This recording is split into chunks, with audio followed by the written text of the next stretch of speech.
Today we're launching a brand new series called The Joy Factor, and today's speaker is this guy. Yep, it's me, teaching me about the faith factor, and we're going to go for the next few weeks with this series, The Joy Factor. So we prayed in advance that you are going to get a lot out of this, and as Jesus instructs us how we can increase the joy in our lives.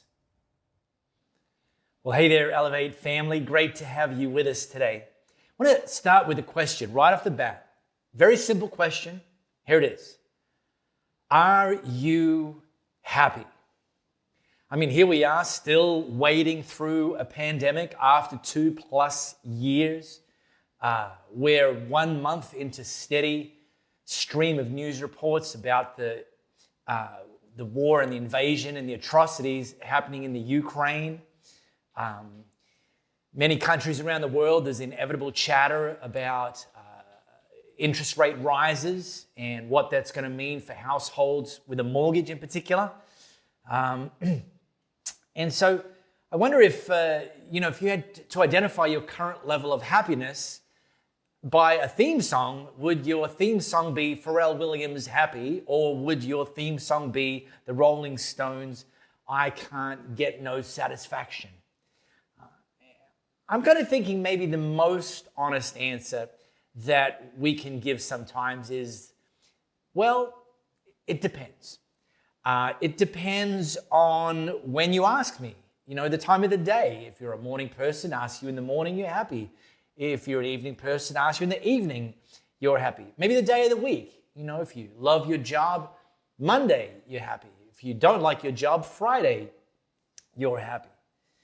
Maybe you could contextualize it. Well, it depends on what aspect of my life you're referring to. I mean, like my kids make me happy. My bank balance, not so much. At the moment when I have to go and pay for the petrol I've just put in my vehicle, I'm not very happy. So we're launching today a brand new series called The Joy Factor. And over the next few weeks, we're going to take a deep dive into a slice of Jesus' most famous teaching and look at how he instructs us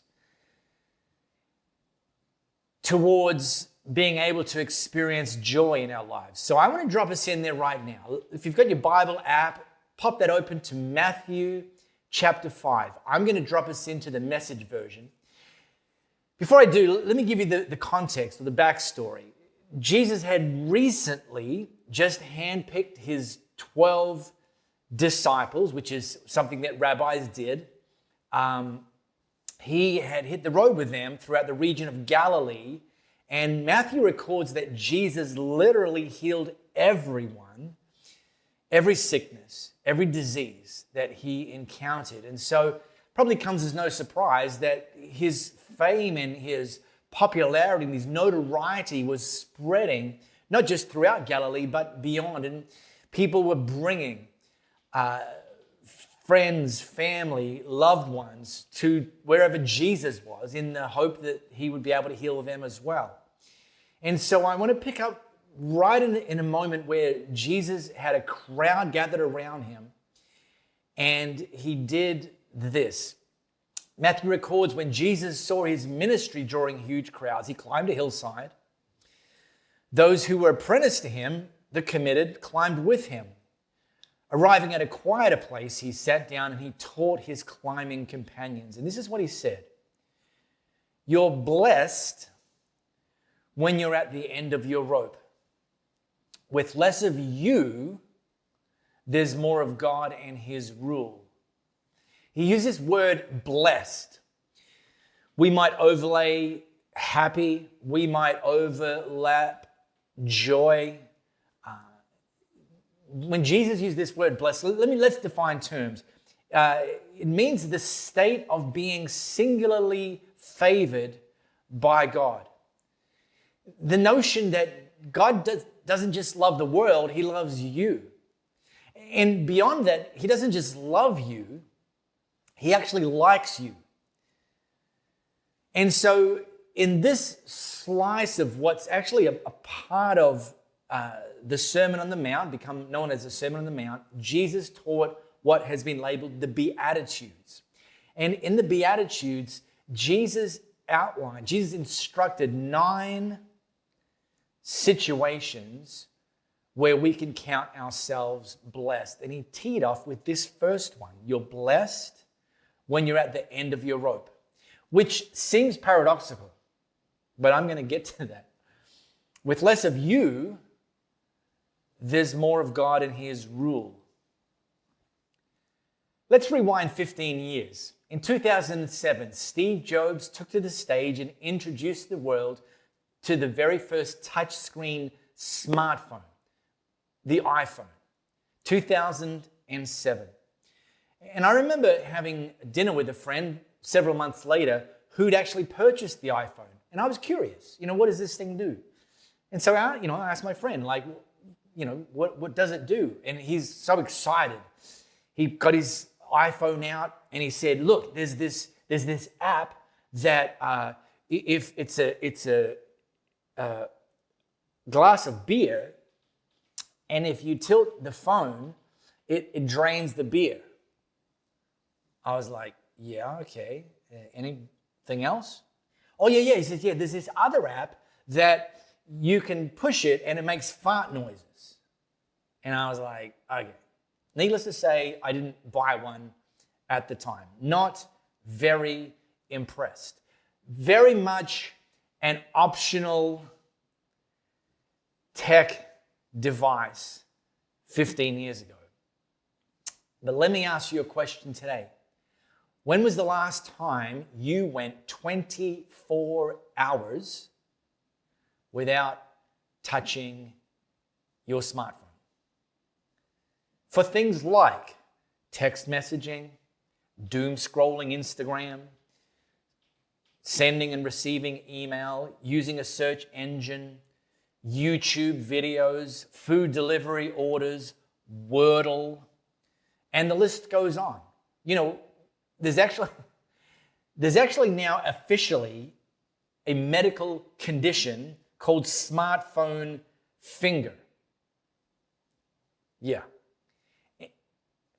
That's actually not the hard thing to believe. Let me tell you the hard thing to believe. The hard thing to believe is somebody has taken the time to publish an article on the web about smartphone finger, which outlines the causes of smartphone finger and how to prevent it. I'm not so sure any of us need an article. We can pretty much guess. The causes, too much this, prevent less this. So we've gotten to this place where our smartphones have transitioned from optional to pretty much essential. And one of my essential use cases is maps. I love using my map app. Not least of which is I can remember back in the dark ages, 20 years ago, where we would have to use a book, a street directory. Here in Perth, the most popular one was called the UBD, which, by the way, if you look closely enough, you can see that this screenshot says 2022. These things are still available to buy, people. I'm pretty sure that unit sales have gone down in the last decade, but hey, look, they exist. But here's the thing. Back when that was your only option, you would have to preload your brain with the directions. Before you set off, you'd get the map book out and you'd have to look and okay, I need to remember to turn left here, then I drive down that highway, then I have to take that off ramp. And if when you embarked on that journey, if you forgot any of those instructions, you'd have to pull off to the side of the road, get the map book out, figure out where you were, reboot your memory. Okay, that's right. Get on the next stage of the journey. Now that's if you were traveling alone. If you were traveling with someone else, then they were almost inherently the designated navigator. And they would have control over the street directory. And they would have to go, page by page, turn by turn.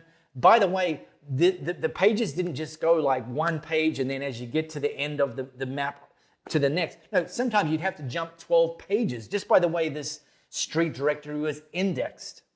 Some people, when they navigated, they would turn the book as the car turned, which I don't know, it's just weird to me, but hey, whatever works, right? I think some marriages imploded because of the use of street directories. But we don't have to go there anymore because now we have map apps on our smartphones, and all we have to do is type in the address or the destination as it's referred to and press go. And then just follow the directions. Well, last Saturday, one of our team came and picked me up, and we had to go and collect some furniture for them. And so, and the furniture was actually at my in-laws, a house I've been to hundreds and hundreds and hundreds of times. So I didn't have to use the map app. Off we went. We got about 90% of the way there, and there was an unforeseen traffic detour thrown in front of us. Every single time I got to this particular intersection in my own time, I would turn right. However, on this particular day, we were required to turn left, and that just threw me. We found ourselves in some back streets of this neighborhood, and the problem is this neighborhood, to me, every street looks exactly the same. So I'm kind of like, I think it's... Then I had the idea, navigate by the sun. So we started following the sun, turn right, follow the sun, turn left, follow the sun. Well, after a few more minutes, I did something that males are genetically programmed to not do. I decided it was time to ask for directions. So I popped out my smartphone, I opened my map app, I typed in the address, I hit go, and, well, we got there. Let me translate when Jesus said, you're blessed when you're at the end of your rope. With less of you, there's more of God and his rule. Let me translate that into 2022 speak. You're blessed when you rely on God the way you rely on your smartphone. You're blessed when you rely on God when you're off track the way you rely on your map app when you're off track. Now, there is one qualifier. When we're off track, when we're at the end of our rope, when we're asking for and relying on more of God, that doesn't mean that we're required to do nothing, to shuck off all responsibility. You know, this idea of Jesus, take the wheel. Think about it. You don't say when you open your map app, Siri, take the wheel, or Google, take the wheel. No, you say, direct me, and I will follow your directions. I'm off track. I'm at the end of my rope. I'm lost. I don't know what to do next. Give me the directions, and I'll obey. I'll listen, and I'll obey. Because this is the thing that Jesus knew when he taught this. If you continue to do things the way you've always been doing them, you're not going to experience the joy factor. You're only going to experience the stress factor, the complication factor, the destruction factor. You won't raise your joy factor. And then Jesus continued, the second of the Beatitudes. Verse 4, you're blessed when you feel you've lost what is most dear to you. Again, this sounds paradoxical. Only then can you be embraced by the one most dear to you. So Jesus is highlighting the fact that God embraces us when we've lost something dear to us. And the most obvious one is the loss of a loved one. However, the loss of something dear to us is not limited to the loss of a loved one. It could be the loss of a marriage. It could be that you have a wayward child. It could be the loss of a job or a business. It could be the loss of health, the loss of finances, the loss of opportunities, the loss of trust that you once had with someone. And Jesus is again revisiting this idea, using this word blessed, reminding us that we stand in a position of being singularly favored, that God doesn't just love us, God also likes us. And I've been there. I've been in a place of great loss. 13 years ago, I was leading a church and I got fired. I lost my job. Not only did I lose my job, over the next 12 months, Louisa and I lost high six figures of money, dollars, cash. We lost friends. We lost opportunities. We thought that things were going in one direction and then they essentially were canceled. And we lost trust. You know, people that we'd brought into our inner circle had betrayed our trust. And the easiest thing for me to have done right there would have been just to give up on the church. You know, we put our hope in this opportunity of leading the church, and that had been cut off. And for me, just to quit on that going forward and go back to my corporate career that I'd come from, which, by the way, given that we'd lost significant financially, that would have been an easy thing to do. But the problem is, I would have gone into that next chapter with open wounds. I wouldn't have taken the time to allow God to embrace me, to heal me, to restore me. Thankfully, I got to experience God's embrace over those next 12 months.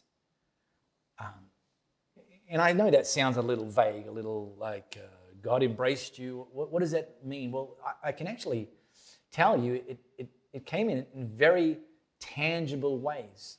You know, for one thing, one of my good friends, he was the first person I phoned when I got fired. And I knew he'd just listen and let me kind of download and not judge me and not think less of me. And he said to me, you know, why don't you come and stay with us for 2 weeks? Well, we ended up staying with them for 6 months. Kind of overstayed our welcome maybe, but they just opened their home, they opened their hearts, they opened their family to us. And, you know, we had open wounds, and God used them to embrace us. You know, God with skin on in the form of our friends. Our friends led a church, and the church they led embraced us. They didn't judge us. They didn't put any expectations on us. They didn't tolerate us. They actually celebrated us. And again, God used that church to embrace us.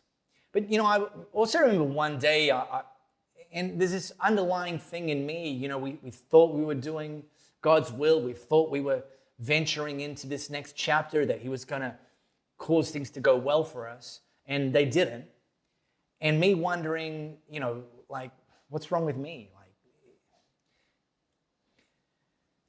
And I was just reading my email blogs one day, and in one of the email blogs was a story from this all-star Christian leader. If I said their name, 80% of you would know exactly who I'm talking about. Author of multiple best-selling Christian books. Very well known. And this blog highlighted a chapter of their life that I wasn't familiar with. I'd only seen the highlight reel, the headlines. And this blog interviewed them about a chapter in their life where the church they were leading, things were not going well. And this all-star Christian leader said to his wife at the time, I'm not sure if we should continue on here. Do you think we should pray about it? And the blog then went on to say, her response was, you pray while I pack. And needless to say, that was the end of the road in that season of their life for them. And whilst I wasn't happy for them, I was so encouraged. I felt God's embrace, that God sent me this blog, this obscure blog about a story that very few people actually knew about, to encourage me that it even happens to the best of them and that there's a next chapter awaiting. I was reminded that God didn't just love me, he also liked me. And so Jesus teaching this in a world where we're encouraged to rise and grind, just keep going, keep pushing, keep forging ahead. Jesus is giving us the instruction that it's critical that we take time to address the mess, that when we've lost things that are dear to us, that we actually create space and create environments and connect with life-speaking, life-giving people that are going to allow us to experience God's healing embrace and emerge, don't stay in that place of open wounds, but actually emerge on the other side with scars, yes, and proof that God doesn't just love you, he also likes you.